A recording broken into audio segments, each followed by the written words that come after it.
Bonjour, salut à tous, vous êtes sur la box de l'entrepreneur, je suis Lucky et dans cette vidéo je vais vous parler des intérêts qu'a la positivité dans votre business. Ces avantages vous donneront une longueur d'avance dans l'accomplissement de votre travail face à vos concurrents qui ne connaissent pas la rentabilité que peut apporter la positivité dans une entreprise ou auto-entreprise. Quand vous êtes entrepreneur, c'est-à-dire que vous êtes l'entreprise, si votre boîte est dans une phase où la positivité n'est pas présente, cela se ressentira sur votre travail et vos prospects verront sur votre site et dans vos offres que vous leur apportez plus d'inconvénients que d'avantages. Maintenant, disons que vous êtes tout seul et que vous ruminez vos pensées limitantes négatives. Tentez de garder vos pensées claires et positives. Même s'il vous est arrivé 2 ou 3 couilles depuis votre réveil, ça ne signifie pas que le reste de votre journée sera complètement merdique. Gardez à l'esprit que votre humeur est retranscrite dans vos actions et par conséquent, elle reflète votre travail. Je vous donnerai des conseils gratuitement comment maîtriser votre positivité plus tard dans la vidéo grâce à une méthode simple et qui marche à tous les coups à condition que vous y bossez sérieusement. Et si vous souhaitez approfondir les sujets qu'on va évoquer dans cette vidéo tels que le contrôle de ses émotions ou l'annihilation de la négativité dans vos pensées, je vous invite à vous inscrire aux emails secrets de la box de l'entrepreneur. Le lien est dans la description. Vous aurez juste à rentrer votre adresse email. La seule chose que ça vous coûte, c'est 5 petites secondes. Autant vous dire que c'est 100% gratuit. Les conséquences d'une absence de positivité vont vous conduire tout droit dans un mur. Quand vous êtes de mauvaise humeur, commencez par identifier la source de vos pensées limitantes toxiques, prenez du recul sur votre situation et posez-vous cette question. Avez-vous assez de souplesse d'esprit pour savoir si vous êtes de bonne ou mauvaise humeur? Si vous arrivez à répondre à cette question et vous gardez en tête cette expérience comme exemple pour le restant de vos jours, vous allez littéralement changer votre avenir et celui de votre travail. Cela vous permettra de jauger la situation dans laquelle vous n'étiez pas bien précédemment. Et aussi de pouvoir réfléchir sérieusement sur l'origine des raisons de votre négativité. Il y a 2 origines possibles. Si ça vient de vous, faites ce qu'il faut pour vous raisonner. Nous verrons ensemble un moyen de pratiquer un raisonnement sur soi dans quelques minutes.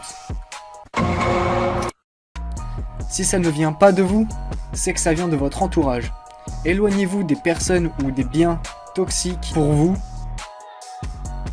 Attention, n'essayez pas de changer les personnes qui vous sont toxiques, vous serez très déçu du résultat. Éloignez-vous progressivement pour ne pas brusquer leur toxicité à votre égard et vous vous sentirez plus léger, par conséquent, votre entreprise aussi. Je vais vous faire un petit exercice. Je vais prononcer un début de phrase et ce sera à vous de la finir. Mon plus gros problème est... Petit exemple quand même. Si vous dites « mon plus gros problème est le manque d'argent », maintenant changez le mot « problème » par le mot « défi » ou « difficulté », ça marche bien aussi.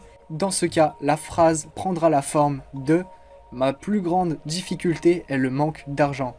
Et si la génération de revenus est réellement votre problème, vous avez la possibilité de partager et de liker cette vidéo si vous souhaitez qu'on vous donne davantage de clés capitales pour votre business en ligne. Vous pouvez vous abonner à notre chaîne et également à la liste des emails secrets de la box de l'entrepreneur pour 2 fois plus de productivité.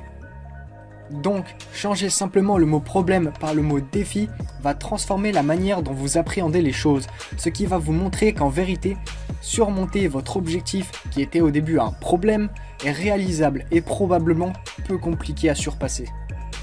Revenons à l'étape où le manque de positivité vient de vous.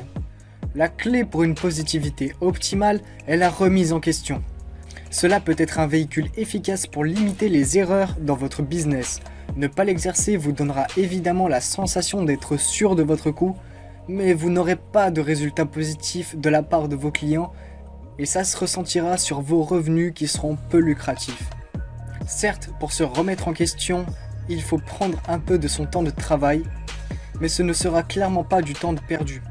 En revanche, ce qui serait la loose pour vous, c'est l'échec dû à un manque de remise en cause de votre part, mettant en péril tout ce dans quoi vous avez investi, énergie, temps et argent. Si vous ne vous remettez jamais en question, je vais vous poser une seule question. Vous préférez avoir le dernier mot coûte que coûte ou prendre du recul, étudier les critiques et vos potentielles erreurs et augmenter vos résultats de plus de 300%. Se remettre en question vous fera devenir une meilleure personne dans votre business, ça va ajouter de la valeur à votre marché, votre valeur, car si vous n'apportez aucune valeur, personne ne voudra acheter vos produits et vous ne vendrez pas un copec. Si vous souhaitez approfondir les connaissances au sujet de la positivité, de la remise en question, ou si vous avez des questions pour compléter vos doutes sur ce qui a été dit dans cette vidéo, je vous rappelle que vous avez un lien dans la description. Donnez-nous votre adresse email pour qu'on vous envoie les secrets sur la productivité de la box de l'entrepreneur par email.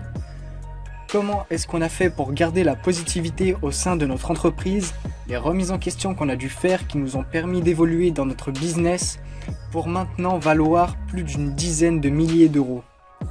Dites-moi dans les commentaires ce que vous avez pensé de cette vidéo. Ciao les entrepreneurs!